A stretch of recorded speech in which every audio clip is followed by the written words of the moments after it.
United States, NATO. Now Trump is saying he's very mad again at Vladimir Putin for this huge missile attack. The attack was the second biggest one in the conflict, 629 aerial weapons overall. A huge number of Iran-type drones, 598. You had Kinjal missiles being launched, Iskanders, cruise missiles. So many targets were hit from the Ukrsprex system, Samsung in Ukraine, Kiev radio plant, so many targets, Brian, and all of them point to the Ukrainian military's industrial base. It sends a pretty strong message that, and this was the scene during that attack, just an absolute barrage on Ukraine. So what does this say about where things are at given this so-called restart of talks? Well, I think it demonstrates Russia's, and I think, correct understanding of this process of talk. This is obviously just another attempt by the United States to implement some sort of Minsk I, Minsk II freeze of the conflict. This is what they literally said publicly. I go over this every single time we talk about this topic. U.S. Secretary of Defense Pete Hegseth, all the way back in February, at the very beginning of the Trump administration, talking about freezing the conflict, not ending it, freezing it, sending in European and non-European troops, not American troops, into Ukraine to do a kind of Minsk I, Minsk II plus Syria-style freeze of the conflict. So the United States could pivot east and attack Russia's ally, China.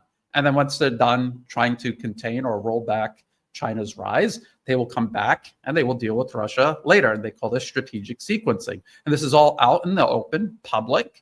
Everybody knows this. Russia knows this. This is why Russia isn't taking any of this seriously. They're being polite. They're going to these talks. They're committing to absolutely nothing. They've made no concessions whatsoever. And they continue with the war on the ground. And this is not a war on Ukraine. This is a war that the U.S. is fighting against Russia simply through Ukraine. And just to remind people, it isn't that the United States is just supporting the Ukrainians in all of this. The United States is literally overseeing every single aspect of this conflict. There are U.S. generals in Germany right now running the entire war, from the overall strategic picture down to picking individual targets on the battlefield. We were just talking about this before we went live. We were talking about how President Trump has so graciously demanded that the Ukrainians not carry out any long-range strikes on Russia. The purpose of this wasn't because President Trump is fundamentally against striking at Russia because he wants to end the conflict. It was, as he himself said, to encourage talks and essentially to trick the Russians into yet another Minsk-style ceasefire or freeze. And because that isn't working, we've seen the Trump administration simultaneously begin the process of arming Ukraine with more long-range weapons. And eventually they're going to take that limit off the use of Western missiles to attack Russian targets. And I was just watching reports about Ukrainian Neptune missiles. These are long-range missiles supposedly built by Ukraine, although obviously with NATO, US help. And they were trying to target the Crimean Bridge again. And there were US reconnaissance aircraft flying over the Black Sea for days, preparing this attack. And so it's literally the United States picking the target, providing all of the information for Ukraine, and Ukraine simply just pushing the button to carry out these strikes. Now, again, as usual, Russia's air defense, missile defense systems stopped this attack on the bridge, and nothing became of it. But this is the Trump administration pretending to stop long-range missile strikes on Russia while actually still carrying them out while preparing for additional strikes. So Russia sees straight through this. That is why the war continues. This is a war that needs to be settled on the battlefield, and that is what Russia is doing. It's this huge missile attack that has Europe absolutely angry. Now Trump is saying he is angry at Russia for this missile attack. Now, Russia has never said that it was going to cease hostilities. The war continues to escalate, hundreds of aerial weapons used in this. Your reaction to where things are at, KJ, and what the significance of this stage of the conflict is? I think, as Brian said, this is a war that is going to be decided on the battlefield. The Russians are undeceived.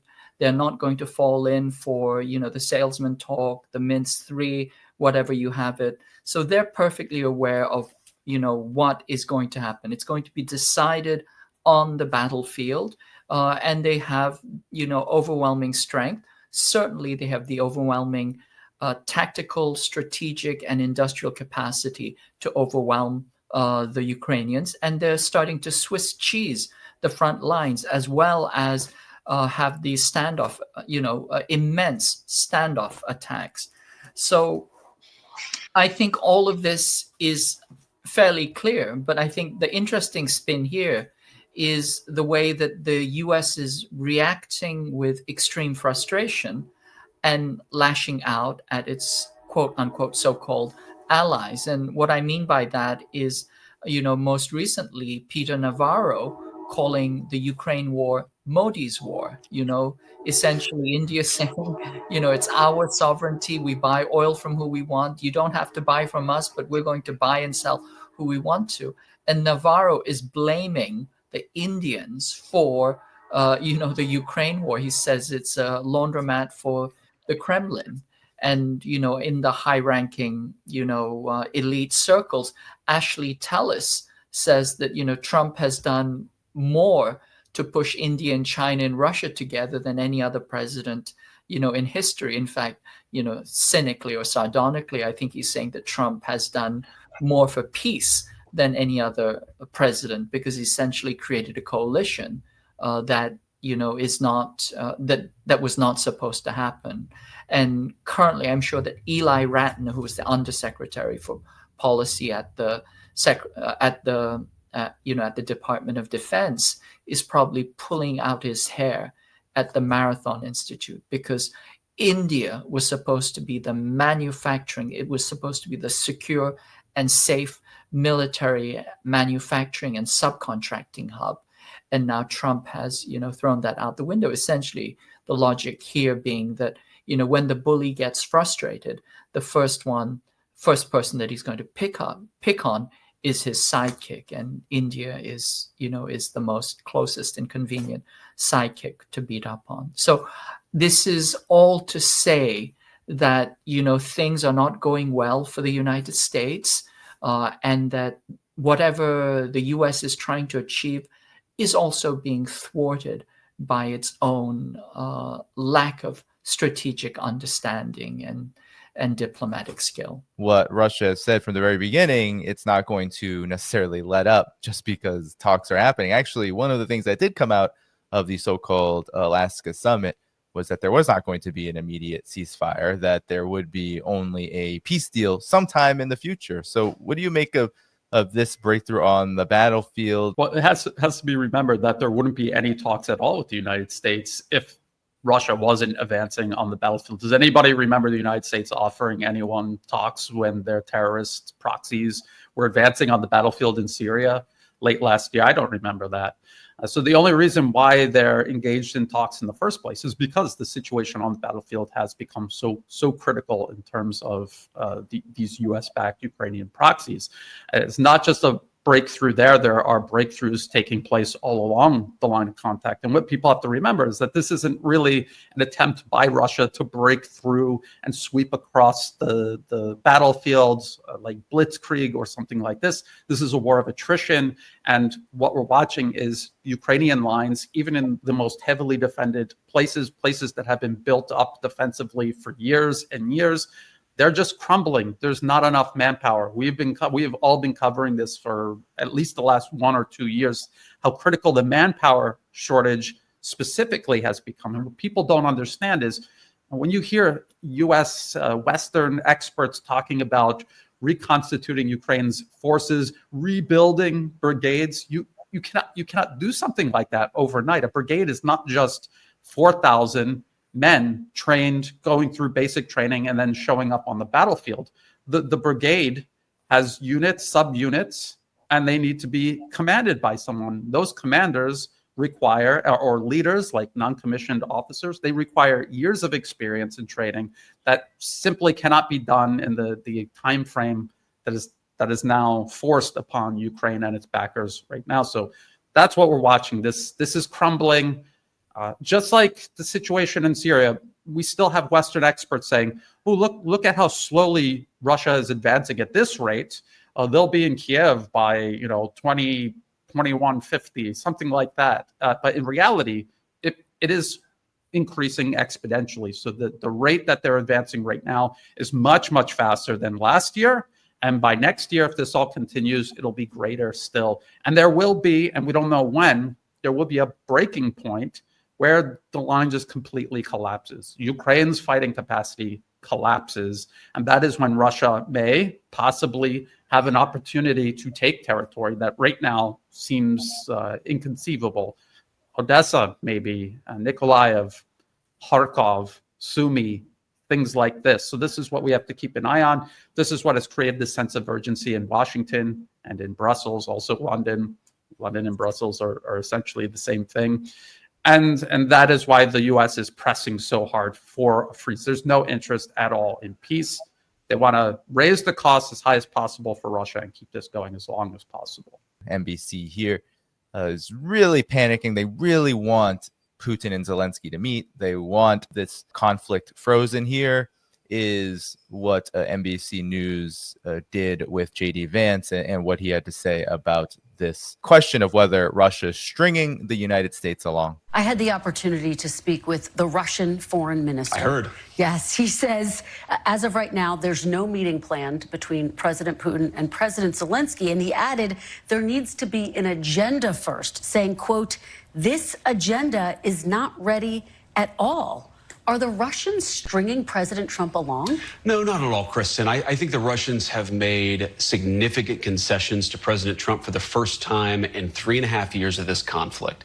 They've actually been willing to be flexible on some of their core demands. They've talked about what would be necessary to end the war. Of course, they haven't been completely there yet, or the war would be over, but we're engaging in this diplomatic process in good faith. We are trying to negotiate as much as we can with both the Russians and the Ukrainians to find a middle ground to stop the killing. The panic is that there is a question of whether Russia is stringing the United States along. What are your thoughts on this based on where things are here? Well, I think it's an interesting question, and never believe anything until it's been officially denied. So I think in this situation, I think they really are worried. As Brian said, Russia is clearly winning on the battlefield. This is the US's war to lose. They've run out of manpower. There's only so many people you can Shanghai in the streets. We know the enormous losses that have now been leaked, and you just simply cannot sustain a military with, losing, hundreds of divisions of manpower. And so at this point, they're actually keeping women in the military who are, pregnant in their third trimester. I mean, that is a complete sign of desperation. Of course, it goes back to this original idea that they were going to bleed Russia out on the battlefield. Ukraine was going to be this bloodletting table, and they were just going to bleed Russia out on the way to China, because Russia was, a gas station, and essentially it was just an appetizer before they moved on to the main dish, which was supposed to be China. Well, the appetizer turned out to be flounder, and they're choking on the bones. They're not going much further, although they still very, very desperately want to move ahead. If we go back, back to before the war started, even in the early 2000s, the neocons were trying to decide, there are three revisionist powers that we have to knock out, essentially Russia, China, and Iran. These are the big, demonic forces that we have to subjugate. And the question was really around sequencing. Do we knock out China first and then clear up afterwards with Russia and Iran? Or do we have Russia as the appetizer and then go to China and then have Iran as kind of a after dish? And it really was this question of sequencing, but there was no question that China was the main dish. Well, what happened was that, Syria came into play. Russia was supporting Syria. And that's when the Nuland faction decided that we have to knock out Russia first, because otherwise they're going to mess up our plans in the Middle East. And so they, pivoted to Russia, provoked this war, and they expected for it to be a cakewalk, right? I mean, the neocons always think this. And then it turned out that, as we know right now, NATO and the United States are thoroughly being trounced on the battlefield. It's not simply, it's not about territory. It's about manpower. It's also about doctrine. It's about essentially strategic capacity, which is being completely depleted in Ukraine. And so the U.S. wants to cut bait and see if it can have this appropriate division of labor, and Russia is not letting that happen. And the EU is insecure and unsure of what to do, and it's just kind of tugging at the pant legs and pulling the United States in deeper. So this is the gambit that didn't work out, and now they're paying the price. And of course, they're still seeking to pivot strongly to China, but that's not going to work out so well with all the other factors that are coming into play at this point. At this point, I sometimes think of that term from Hegel, where he talks about the cunning of reason, that history moves in this kind of set of knights moves. And what Trump is really trying to achieve, he's accomplishing the opposite. He's making the multipolar world more coherent, more in solidarity with each other, and he's starting to see the depletion of his own capacities. There's a belief that this Ukraine was going to be like Afghanistan, that they were going to continue to bleed out through this continuous small wars, and that's not going to happen.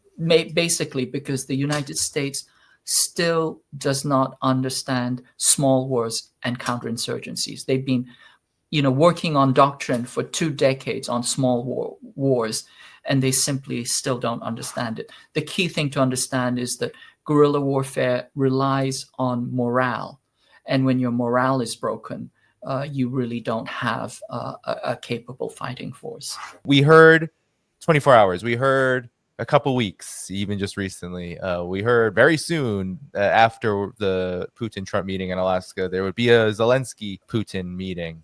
None of this transpired. And here is now Steve Witkoff saying when he expects a deal to occur. So we have to address all of those things, but we understand that. We have technical teams working on it. And we're hopeful that by the end of this year, we actually, and maybe quite a bit sooner, we actually can find the ingredients to get to that peace deal. End of this year, Brian, end of this year. That is quite a different story from what we have been hearing up until this point. Well, again, the Trump administration continues these theatrics, talking about seeking peace, how elusive it is, blaming everybody except themselves for why there is no peace. The entire war, entirely, 100%, is because the United States deliberately created it. As KJ was saying, this was meant to draw in the Russians, tie them up, bleed them out. That's literally in the policy papers. Rand Corporation, Extending Russia, 2019, they had a whole chapter about this. They admitted that Ukraine would be completely destroyed in the process, almost certainly, and that is what we are watching happen. And what they're trying to do is stretch this out for as long as possible. And they did hope that this would overextend and bleed Russia. In some ways, it kind of has. Again, if you look at Syria, the collapse of Syria, that was Russia being forced to make decisions. Do we focus on Ukraine and prioritize that, or do we divert resources to Syria?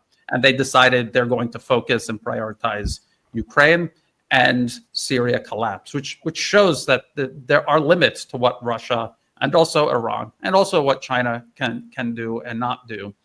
But they have decided to focus on Ukraine. As you say, the goalposts constantly change. The U.S. is in a position of weakness regarding Ukraine. They will never admit this. They don't want to admit this. And just as J.D. Vance was trying to do, trying to make it out as if this is all part of the plan. This isn't because Russia has constantly said no, and they're continuing the process on the battlefield and just going through the motions with all of these talks that the U.S. is proposing. Having President Putin meet with President Zelensky, what is the purpose of this meeting? There is no purpose to have this meeting. President Zelensky in Ukraine is in charge of nothing. He makes no decisions. This isn't a war he himself started. This is a war the people who put him into power and keep him in power started. So why, again, and I'm pretty sure it was President Putin at one point. Maybe he's too polite to have said something like this. Maybe I misheard. But when a dog is barking, you don't get on your hands and knees and bark back. You talk to the person holding the leash, which is why Russia insists on talking to the United States and demands that the United States do something about this, not Russia, not Ukraine. It's because it's not Ukraine that Russia is actually fighting. And so it all comes back to these fundamental first principles, what the conflict actually is in reality versus what the United States, and the government, the media, what they're trying to portray this as. The idea of President Trump being some sort of neutral, objective mediator, trying to get Russia and Ukraine together, is just an absolute absurdity. And when you present such absurdities to a nation that you are attacking, you're carrying out a war of aggression by proxy against, you're insulting their intelligence on top of everything else you've been doing to them, threatening their national security right on their border. And so I think Russia would have to be insane to agree to any of this and to deviate from their current course of action, which is to settle this on the battlefield once and for all, even if it does cost them elsewhere along their periphery. Yes, I agree absolutely. And as I said, once again, Russia is undeceived. It is going to decide this on the battlefield. And as we know, the United States doesn't have, I think that the EU and NATO no longer have even the moral or the morale to continue fighting. Essentially, they're just stringing this along. What this looks a lot like is the Korean War. And if you remember the Korean War, as the war was drawing down, South Korea was not at the table to negotiate. It was, of course, the proxy military was the attack dog. But eventually, when it came down to brass tacks and the negotiations for the armistice were happening, South Korea was literally not at the table. To this day, there is an armistice, but South Korea is not a party to the armistice. And I think it's a very similar situation. I think the US would like it to be kind of frozen in a Korea-type situation. We also know that immediately after the armistice was signed, the US declared that it wasn't going to uphold most of the key clauses of the armistice. And so we are in a continued frozen war up to the current moment with North Korea. But I think that is an instructive kind of historical example. And certainly in the same fashion, the US, which went in with tremendous proxy force and tremendous hubris, had itself really chewed up and literally humiliated and destroyed on the battlefield. I think we're seeing the same type of phenomena right now.